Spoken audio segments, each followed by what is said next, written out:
اعوذ باللہ من الشیطان الرجیم بسم اللہ الرحمن الرحیم انت المدعو للمہمات وانت المفزع فی الملمات لا يندفع منها الا ما دفعت ولا ينكشف منها الا ما كشفت۔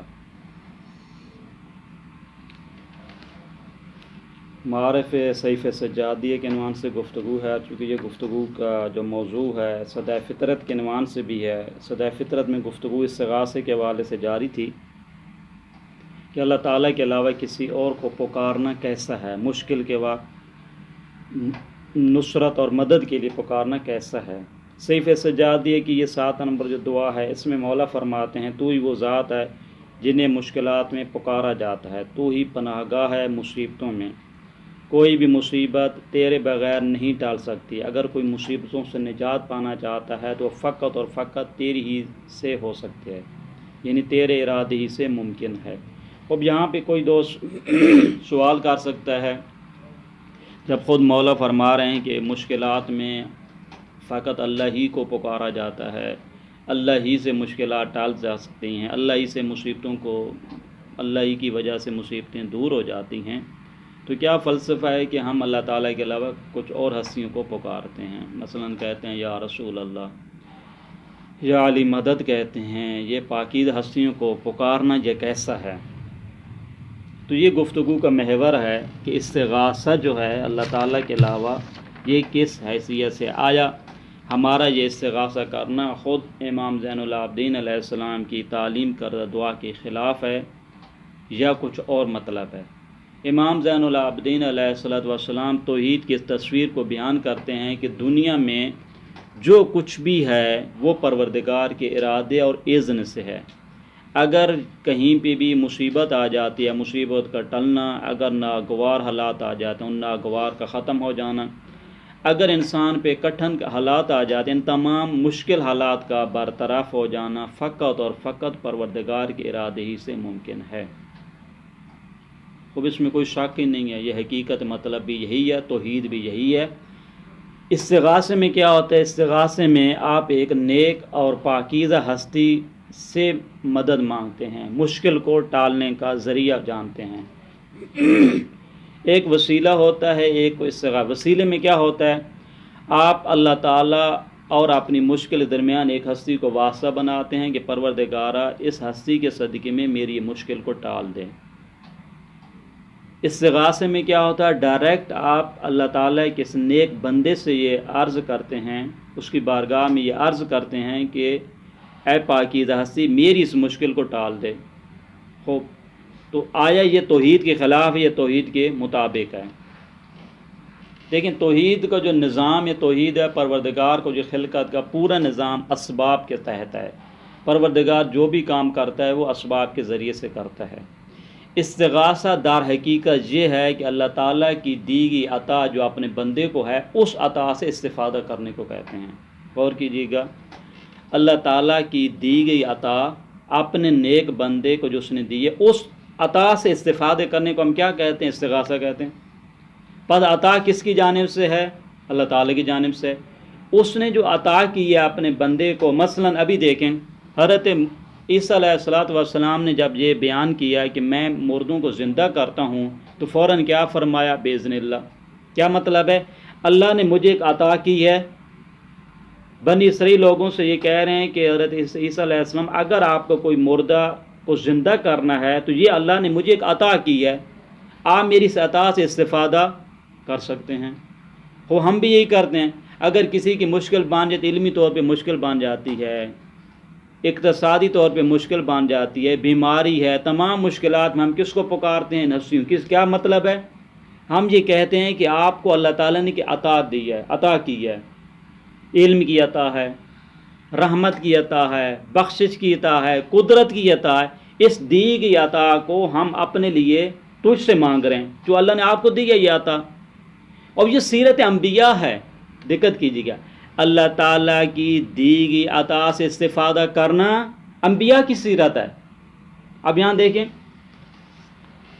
سورہ کہف میں غور کیجیے گا، داستان کیا ہے؟ حضرت موسیٰ سلام اللہ علیہ نکلتے ہیں ایک شخصیت کے پاس، ایک شخصیت کے پاس پہنچتے ہیں، کس لیے؟ اس سے استفادہ کرنے کے لیے۔ یہ سورہ کہف میں پارہ نمبر 15 ہے، دیکھیں وہاں پہ خداوند کریم فرماتا ہے کہ حضرت موسیٰ علیہ السلام اور اس کے ساتھ میں اپنے ایک دوست بھی تھے، عزیز بھی تھے، وہ دونوں آتے ہیں، فوجد عبدا من عبادنا، ان دونوں نے یعنی حضرت موسیٰ اور اس کے ساتھی نے پایا عبدا من عبادنا، ہمارے ایک بندے کو پایا۔ وہ بندہ کون تھا؟ آتیناہ رحمتا من عندنا، جسے ہم نے اپنی رحمت سے نوازا تھا، اس عبد کو ہم نے اپنی رحمت سے نوازا تھا۔ ایک، دو، وعلمناہ من لدنا علما، اسے اس عبد کو ہم نے اپنے علم سے بھی نوازا تھا، ہم نے رحمت سے بھی نوازا تھا اور علم سے بھی نوازا تھا۔ خوب ٹھیک ہے، آپ نے نوازا ہے۔ اب یہ کیا کرتے ہیں حضرت موسیٰ علیہ السلام؟ حضرت موسیٰ علیہ السلام عرض کرتے ہیں، قال لہ موسیٰ، حضرت موسیٰ السلام علیہ ان کی خدمت میں یہ بیان کرتے ہیں، حل اتبعک، کیا آپ اجازت دیتے ہیں کہ میں آپ کی پیروی کروں؟ کس چیز میں؟ علی ان تعلمنی، کہ آپ مجھے وہ تعلیم دیں، مما علمت، جو تجھے تعلیم دی گئی ہے۔ دیکھیں، یعنی اللہ نے جو تجھے عطا کی ہے، جو اللہ نے تجھے عنایت کی ہے، جو نوازش کی ہے، اس نوازش سے کیا ہو سکتا ہے مجھے بھی دیا جائے؟ یا موسیٰ نبی خدا سے مانگو بھائی، یہ کیا مطلب ہے؟ کس سے مانگ رہے ہو آپ؟ یہ تعلیم ہے انبیاء کی۔ انبیاء کی تعلیم کیا ہے؟ کہ اللہ تعالیٰ جو اپنے کسی بندے کو عطا کرتا ہے، عنایت کرتا ہے، اللہ تعالیٰ کی اس عطا سے استفادہ کرنے کو کیا کہتے ہیں؟ استغاثہ۔ یہ استغاثے میں ہم یہی کرتے ہیں۔ موسیٰ علیہ السلام استغاثہ نہیں کر رہے ہیں، موسیٰ علیہ السلام ایک فارمولہ دے رہے ہیں۔ فارمولہ کیا ہے؟ کہ اللہ تعالیٰ کی دی گئی عطا سے استفادہ کیا جائے۔ کیا آپ اجازت دیتے ہیں میں کس سے استفادہ کروں؟ اس چیز سے استفادہ کروں جو اللہ تعالیٰ نے تجھے عطا کیا۔ وہ کون سی چیز عطا کی تھی؟ علم تجھے دیا ہے، خدا نے کہا نہیں ہم نے اسے علم دیا۔ حضرت موسیٰ علیہ السلام فرماتے ہیں کہ وہی علم جو اللہ نے تجھے دیا ہے، کیا اجازت ہے کہ آپ مجھے بھی اس علم سے نوازیں، استفادہ کرنا چاہتے؟ پر انبیاء کی سیرت ہے۔ استغاثے میں ہم کیا کرتے ہیں؟ دقت کیجیے گا، استغاثے میں ہم یہ کرتے ہیں کہ پروردگار کی عطا جو کسی ایک عبد کو دی جاتی ہے، اس عبد کی عطا سے استفادہ کرنا۔ اور ہمارا پیغمبر عبد ہیں کہ نہیں ہیں؟ یہ تو سورہ اسراء میں خداوند کریم نے فرمایا، سبحان الذی اسری بعبدہ لیلا من المسجد الحرام۔ دیکھیں ہمارا عبد ہے۔ جب یہ عبد ہے، عبد کیا مطلب؟ یہ خاص عبد ہے۔ اس عبد سے آپ استفادہ کرنا، کس چیز کا استفادہ کرنا چاہتے ہیں؟ اس کو جو اللہ نے عطا کی ہے۔ حضرت عیسیٰ علیہ السلام خدا نے کیا عطا کیا تھا؟ حیات کا، کہ جس چیز سے خدا کہتے ہیں کہ میں محیی ہوں، کیا مطلب میں زندہ کرتا ہوں۔ ہم نے یہ حیات کا جو نظام ہے اپنے بندوں سے ہم ظاہر کرنا چاہتے ہیں۔ آپ اس اللہ تعالیٰ کے اس نظام سے استفادہ کر سکتے ہیں، پر یہ تو انبیاء کی سیرت ہوئی ہے۔ دوسرا واقعہ دیکھیں، اللہ تعالیٰ کی عطا سے استفادہ کرنا۔ خود حضرت سلیمان نبی اللہ تعالیٰ کی عنایت سے استفادہ انہوں نے کیا یا نہیں کیا؟ دیکھیں